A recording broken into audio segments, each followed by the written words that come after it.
Hello friends, आप सभी का बीएमएस फर्स्ट ईयर चैनल में स्वागत है। तो आज के लेक्चर में हम देखेंगे कि उर्मर्म और जो पृष्ठमर्म है उस पर आघात होने पर कौन से विध लक्षण दिखाई देंगे।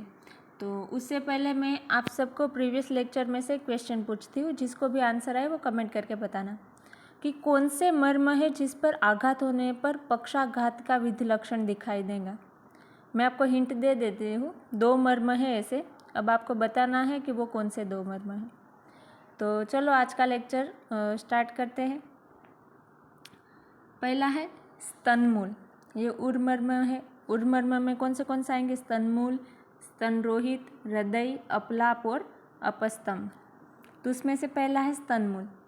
तो स्तनमूल पर आघात होने पर कौन से विध लक्षण दिखाई देंगे वो हम देखेंगे। इसकी लोकेशन इतनी इम्पोर्टेंट नहीं है, आपको एमसीक्यू पूछेंगे तो वो विध लक्षण में से ही होगी, तो इतना टेंशन लेना नहीं है।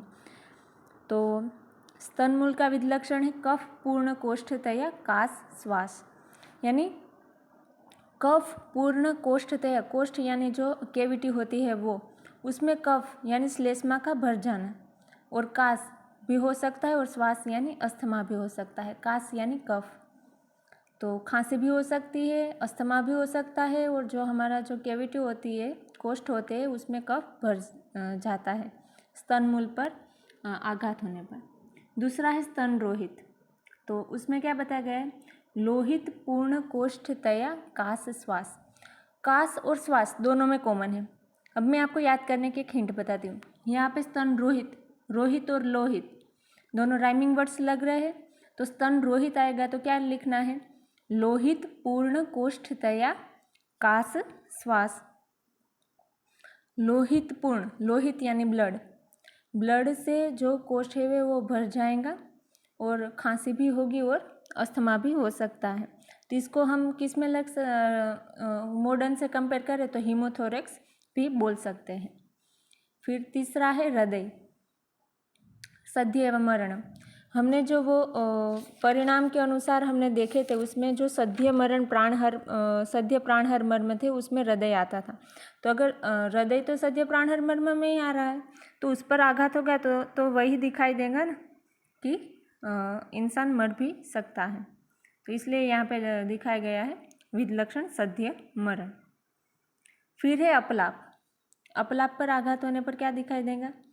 रक्तेन पूय भावगतेन मरणम, यानी कि रक्तेन यानी ब्लड, पूय यानी पस, भावगतेन मरणम यानी जो कैविटी है उसमें ब्लड या फिर पस फॉर्म मतलब फिल हो जाएंगी, उससे भर जाएगा और मृत्यु भी हो सकती है। देखो ऊपर के 2 थे उसमें मरण नहीं लिखा था, लेकिन ये जो अपलाप है उसमें मरणम भी हो सकता है। तो ऐसी चीज़ें हैं ना, वो आपको ध्यान में रखनी है कि स्तनमूल और स्तनरोहित में मरण कहीं पे वर्ड नहीं आया है, लेकिन अगर अपलाप पे आघात होगा तो व्यक्ति की डेथ भी हो सकती है। अब जो उर्मर्म है उसका लास्ट है अपस्तंभ। अपस्तंभ तो उसमें है वात पूर्ण कोष्ठतया कास श्वास मरणम। वात पूर्ण कोष्ठतया कास श्वास मरणम, यानी वात से यानी हवा भर जाएंगी, जिसको हम क्या बोल सकते हैं? न्यूमोथोरेक्स। कास यानी खांसी हो सकती है, श्वास यानी अस्थमा दम, और इसमें भी आया है मरणम। तो मरणम, हृदय तो सद्य प्राणहर मर्म में आता है, तो उसमें तो मरणम है ही, अपलाप में भी है और अपस्तंभ में भी है। ये आपको याद करना है। फिर अब देखते हैं हम पृष्ठमर्म। तो इसका मैं आपको मॉडर्न कोरिलेशन भी बताती जाऊंगी। तो पहला है हमारा कटिक तरुण। पृष्ठमर्म में पहला है कटिक तरुण, उसको हम सियाटिक नोच जो हमने हिप बोन में देखा है, वो कटिक तरुण को उसके साथ हम कंपेयर कर सकते हैं। उस पर आघात होने पर क्या विध लक्षण दिखाई देंगे? शोणित, क्षयात, पांडु, विवर्णो। यहाँ पे विवर्णो लिखा है। शोणित, क्षयात, पांडु, विवर्णो, यानी शोणित यानी ब्लड, ब्लड के लिए सिनोनिम्स है, तो उसका ब्लड का लॉस होगा। और पांडु विवर्णो, पांडु यानी एनीमिया भी हो सकता है, ब्लड लॉस होगा तो हो सकता है एनीमिया। फिर है कुकुंदर। कुकुंदर को हम इस्टियल ट्यूबरोसिटी के साथ कंपेयर करेंगे, और उसका जो विध लक्षण है वो है स्पर्श अज्ञानम। यहाँ पे संधि है, स्पर्श अज्ञानम अधः काये चेष्टा अपघातश्च। क्या बताया गया है? स्पर्श अज्ञानम अधः काय चेष्टा अपघातश्च, यानी कि स्पर्श का अज्ञान होगा, यानी सेंसिटिविटी का लॉस हो जाएगा। कोई हमें स्पर्श करेगा तो हमें पता नहीं चलेगा। अधः काय मतलब नीचे के लोअर रीजन में, क्योंकि ये इसको हमने किसके साथ कंपेयर किया है? स्टियल ट्यूबरोसिटी, तो वो तो लोअर लिम्ब के साइड नीचे आती है, तो इसलिए बताया कि अधः काय में जो स्पर्श है वो अज्ञान, स्पर्श का ज्ञान नहीं होगा। और चेष्टा अपघातश्च, चेष्टा यानी मूवमेंट, वो कुछ भी नहीं होगा। फिर है नितम। नितम को कंपेयर किया है एटला ऑफ इलियम या फिर ग्लूटियल रीजन। यहाँ पे एटला है, जो ग्लूटियल रीजन है, जो हिलियम के हमने इलियम में जो देखा था ना ग्लूटियल सरफेस, वो वाला जो भी ग्लूटियल रीजन में आएगा वो सब। तो उस पर आघात होने पर क्या दिखाई देगा? अधः काय शोषो दौर्बल्यात मरणम, यानी जो लोअर रीजन है वहाँ पे शोष यानी इमेसिएशन हो जाएगा, और दौर्बल्यात यानी कि दुर्बलता आ जाएंगी, और मरण भी हो सकता है। तो जहाँ जहाँ पे भी मरण वर्ड आता है ना, वो सब आपको याद कर लेना है कि किस में मरण आ रहा है। फिर देखें तो पार्श्व संधि। पार्श्व संधि यानी कॉमन इलियक आर्टरी, इसमें से फिर निकलेंगे इंटरनल और एक्सटर्नल इलियक आर्टरी।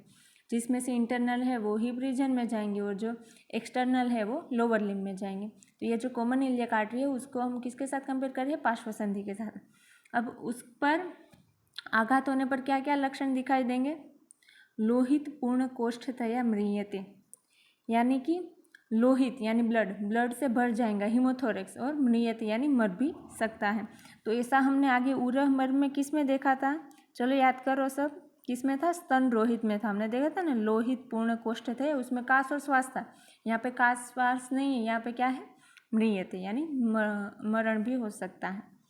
फिर हम देखें तो बृहति। बृहति को हम किसके साथ कंपेयर कर रहे हैं? सब स्केप्युलर वेसल्स। तो उसका जो विधि लक्षण है वो क्या है?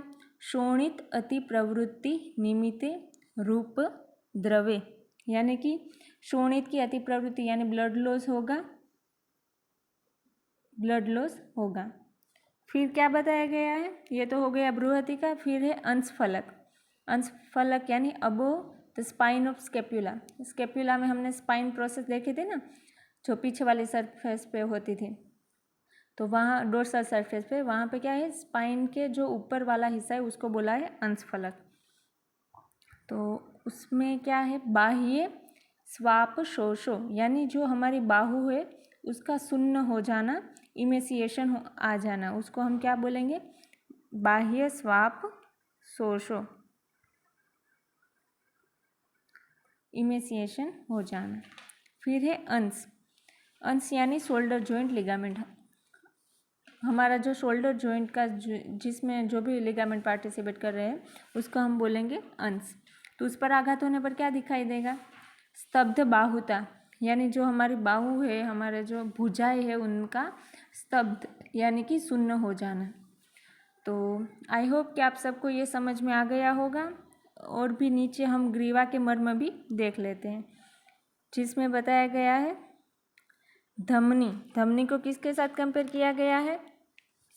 लिंगुअल आर्टरी या फिर लेरेंजियल, ग्लोसोफेरेंजियल और हाइपोग्लोसल नर्व के साथ। तो उसमें हम देखें तो उसका ये कई बार पूछा जाता है कि हमारी जो धमनी है उस पर आघात होने पर क्या विधि लक्षण दिखाई देते, ये सबको याद रहना चाहिए। मुक्ता स्वर वैकृतम रसग्राहिता, यानी मुक्ता स्वर यानी कि उसकी आवाज़ का चले जाना, आवाज़ में या तो फिर विकृति आ जाना, मुक्ता स्वर वैकृतम रसग्राहिता, और जो टंग पर जो भी सेंसेशन है वो भी नहीं होगा, रसग्रहण नहीं होगा। फिर बताया गया मातृ का, तो उसको किसके साथ कंपेयर किया गया है? Carotid vessels. और उस पर आघात होने पर क्या होगा? सद्य मरण, क्योंकि ये सद्य प्राणहर मर्म में आता है। फिर क्या है? क्रिकाटिका, एटलांटो ऑक्सीपिटल जॉइंट, ये भी इम्पोर्टेंट है, ये भी आप सबको याद रहना चाहिए। कि क्रिकाटिका पर आघात होने पर क्या होता है, चल मूर्धता, यानी जो गर्दन है वो हिलती ही रहेंगी। चल मूर्धता का मतलब होता है कि गर्दन उसकी हिलती ही रहेंगी।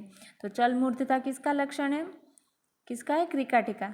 और धमनी में क्या है, मुक्ता स्वर वैकृतम रसग्राहिता, मतलब आवाज़ चली जाएंगी और जो रस ग्रहण होगा उसमें विकृता भी आ सकती है, यानी अच्छे से टेस्ट परसेप्शन नहीं होगा।